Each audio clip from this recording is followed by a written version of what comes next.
Hi everyone, we meet again for our last video for this week. I'm going to explain about the next module, the next session, the next unit. It is arrange a sentence. So let's just see what is in the module. Okay. If you have the Marlins, actually, it's called Fill the Gap One. Fill the Gap One is a sentence arranging, but you need to really make sure about the WH question with auxiliaries. Do you still remember what are auxiliaries? Auxiliaries are helping word. For example, if you have the context of everyday activities or habitual activities, kebiasaan sehari-hari, maka nanti helping word-nya atau auxiliaries-nya ada dua, which is do and does. Nah, apa yang membedakan? What make do and does difference? So, do adalah untuk subjek Dewi Ayu, does untuk subjek he, she, it. Jadi nanti ketika Anda lihat ada question, WH question atau kata tanya, ada what, who, where, when, why, whose, how. Di sini common mistake-nya adalah kesalahan umum yang terjadi. People are forgetting to put the auxiliaries after the question word in a question sentence. Jadi mereka lupa menaruh auxiliaries-nya sesudah kata tanya tersebut. Jadi maksudnya adalah seperti ini. Anda akan lihat, you are going to see the example here. This is how the number or the quiz or the test look like. Okay, there are several jumbled words. What you need to do is you are going to arrange them in order so it makes a good sentence. When you see question mark, ketika Anda lihat ada tanda tanya, sudah pasti this is going to be an interrogative sentence. Ini akan jadi kalimat pertanyaan.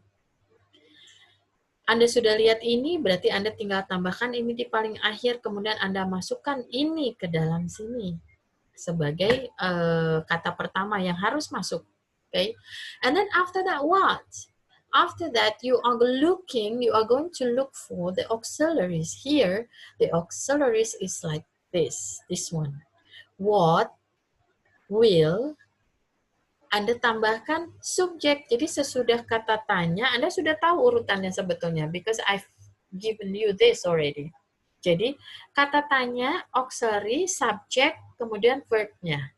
Di sini Anda sudah punya what will, subject, you do if the pirates attack. Jadi itu yang harus Anda susun. Nah, seperti ini yang disebut dengan arranging sentence. Nanti akan ada banyak soal seperti ini. You will see it a lot in your test. So it means you need to know if it is not a sentence, a question sentence, berarti apa yang harus saya masukkan di situ? Tergantung nanti jika ada not, it means you are going to make negative sentence. Jika ada question mark, berarti Anda tinggal berpikir bahwa Anda harus membuat kalimat tanya. But again, question sentence has two kinds of sentences. Yang pertama adalah WH question. Yang kedua adalah pertanyaan yes or no. Jadi nanti auxiliaries-nya sebagai awal dari kalimat tanya tersebut. Jadi kalian paham kan kalau misalnya apa dan apakah yang dulu pernah saya terangkan, ketika apa maka Anda akan memakai kata tanya what di sana. Tapi kalau ternyata di situ tidak ada kata tanyanya, yang ada hanya tanda tanya saja, kemudian Anda lihat ada do, ada does, ada did, ada will, ada are, ada am, ada is, ada have, ada has. Nah, itu berarti dimaksudkan apakah, nah itu tergantung nanti konteksnya, apakah dia did, apakah nanti berarti ada time signal yang mengikuti kalau did seperti yesterday, last night. Kemudian nanti ada have atau has tergantung subjeknya. Kemudian Anda taruh verb 3 sesudahnya. Jadi Anda harus hafal konsep yang sudah pernah saya berikan ketika di tahun pertama. Oke, ini saya berikan lagi kepada Anda semua. Di sini ada 5 konsep yang harus Anda perhatikan karena Marlene's English is not giving you the most difficult tenses. It is giving you the easiest tenses, but look at the time signal. And then you can just make the sentences based on the time signal given, gitu ya. Nah, di sini pattern-nya, ingat bahwa ketika non-action verbs itu followed by adjective, noun, pronoun, atau preposition, berarti itu membicarakan tentang kondisi. Sedangkan di sini semua adalah tentang kata kerja. Ya. Jadi pattern-nya adalah seperti ini. Jika itu question word, maka harus diikuti oleh auxiliary, kemudian subject, kemudian verb. Oke. Ini adalah contoh-contoh. There are several examples of the question words and then the meaning and then the examples of the sentences. Okay. Jadi saya hanya ingin mengingatkan seperti yang saya sudah jelaskan pada waktu kalian di tahun pertama. Ketika question word who-nya Anda pakai, ketika Anda menanyakan subjek, tidak diikuti oleh auxiliaries, tapi kalau objek itu langsung diikuti oleh auxiliaries. Contoh, misalnya, I meet him. Saya mau tanya, siapa yang ketemu dia? Berarti saya menanyakan subjek, kan? Berarti saya akan bilangnya adalah who meet him.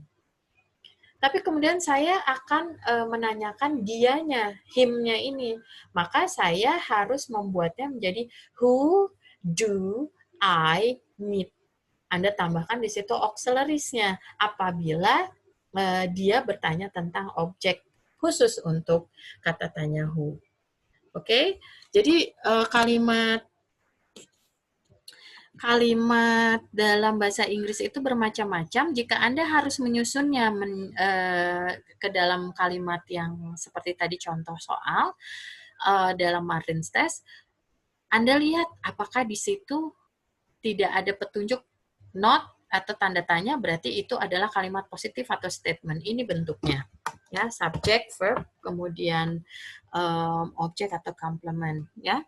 Kemudian jika dia sudah terlihat ada not, oh berarti itu Anda akan buat ke dalam kalimat negatif. Kemudian jika question yang tadi saya bilang ada yes no question, berarti akan diawali oleh auxiliaries-nya. Apapun itu auxiliaries-nya berdasarkan time signal. Kemudian WH question itu adalah kata tanya, kemudian diikuti oleh auxiliary, subject, verb, object, atau complement. Ya, jadi ini yang harus Anda perhatikan betul. Nah, ini adalah salah satu contoh. Ketika Anda melihat ini, maka Anda mengisi ini dengan kata tanyanya. Tapi ingat bahwa apa yang ditanyakan di situ apabila bertanya tentang expenses, di sini expenses itu segala sesuatu yang berhubungan dengan uang. Expenses di sini artinya pengeluaran. Atau misalnya price, atau whatever it is that has to do with money. So what is the most appropriate question word? It is how much. Jadi apapun jika mau bertanya tentang segala sesuatu yang berhubungan dengan uang, maka how much adalah kata tanya. So, how much do they need for expenses? Ketika itu bertanya tentang quantity, maka atau jumlah, maka akan ada how many. Jadi Anda harus paham ini menanyakan apa. Kalau how long berarti adalah durasi. Gitu. How far berarti kilometer atau meter atau satuan panjang. Yeah, so you need to be very careful with that. Okay, so let's see the assignment 4. Saya memberikan kepada Anda itu hanya menyusun kata menjadi kalimat yang baik. Ini ada 1, 2, 3, 4, 5, 6. Ada 6 yang harus kalian susun. Nah, Anda buat, kemudian langsung Anda taruh di slide pertama untuk jawaban yang ini. Untuk jawaban yang B, berarti Anda membuat contoh dari kata-kata yang diacak atau jumbled words-nya, kemudian Anda taruh jawabannya di paling bawah. Itu adalah slide kedua. So, your assignment only needs 2 slides. Okay? So, good luck, and I'll see you in the next video. And have a great day, everyone. Bye-bye.